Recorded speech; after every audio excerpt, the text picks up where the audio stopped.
Being HP में आपका स्वागत है। सब्सक्राइब करें और लेटेस्ट अपडेट के लिए बेल आइकॉन पर क्लिक।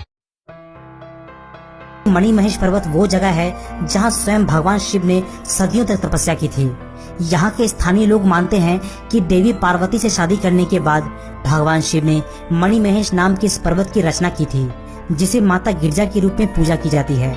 पहाड़ों की चोटी पर एक शिवलिंग बना है। मान्यता है कि भगवान शिव ने यहाँ वास करने के लिए यह रूप धारण किया था। कई अन्य किंवदंतियों के अनुसार इस क्षेत्र में होने वाले हिमस्खलन और तबाही का मुख्य कारण भगवान शिव की अप्रसन्नता को माना जाता है।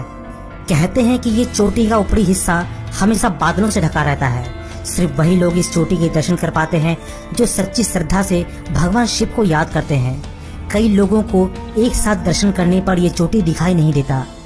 मणिमहेश जाने से पूर्व यात्री भड़मानी यानी ब्रह्मचारिणी मंदिर जाते हैं, फिर 84 योगिनी मंदिर और फिर मणिमहेश यात्रा प्रारंभ करते हैं। मौसम साफ हो तो यहाँ से कैलाश के दर्शन भी होते हैं। मणिमहेश यात्रा में आपको हरसर तक का सफर भी समतल लगेगा। भरमौर से हरसर तक शिवलिंग स्थापित नहीं करते क्योंकि यह स्थान कार्तिकी का है। हरसर से मणिमहेश तक 13 किलोमीटर का पैदल रास्ता है। ऊंचे पहाड़, खड़ी चढ़ाई। हरसर से पैदल यात्रा पर आपको शिव घराट मिलेगा।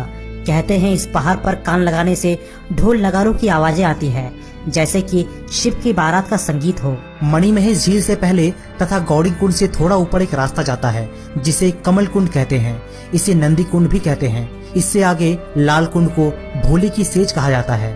यहाँ जो भी यात्री आते हैं उनका दो मुख्य आकर्षण होता है, एक तो मणिमहेश झील, दूसरा मणिमहेश पर्वत जिसे हम चांबा कैलाश भी कहते हैं। गौरी कुंड वो जगह है जहाँ से आपको मणिमहेश झील पर लगे कुछ शिविर तथा चांबा कैलाश पर्वत दोनों एक साथ दिखाई देंगे। चांबा कैलाश पर्वत यानी मणिमहेश पर्वत 12 महीने 24 घंटे बर्फ तथा बादलों से ढका रहता है, पर जब बीच बीच में बादलों की घूंघट हटती है तो साक्षात शिव यानी कैलाश के दर्शन होते हैं। कैलाश पर्वत की विशाल देह पर समय समय पर बर्फ से ओम, त्रिशूल, गणेश, नंदी जैसी आकृतियां बनती रहती है। कहा जाता है कि आधी रात के बाद जब मौसम साफ होता है तो कैलाश की चोटी से एक तेज प्रकाश वाली मणि चमकती है।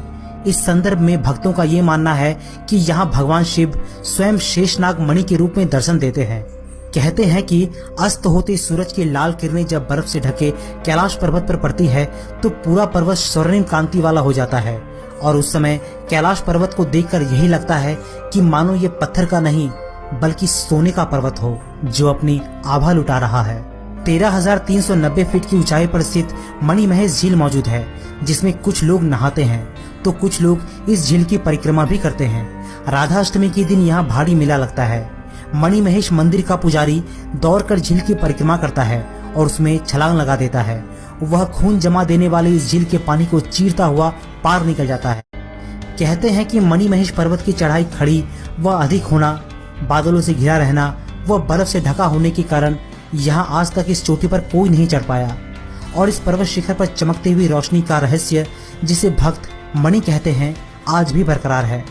इस मणि या चमकीले पर्वत के कारण यह स्थान मणिमहेश कहलाता है। कहा जाता है कि मणिमहेश कैलाश पर्वत पर आज तक किसी भी पर्वतारोहियों द्वारा सफलतापूर्वक नहीं चढ़ा गया।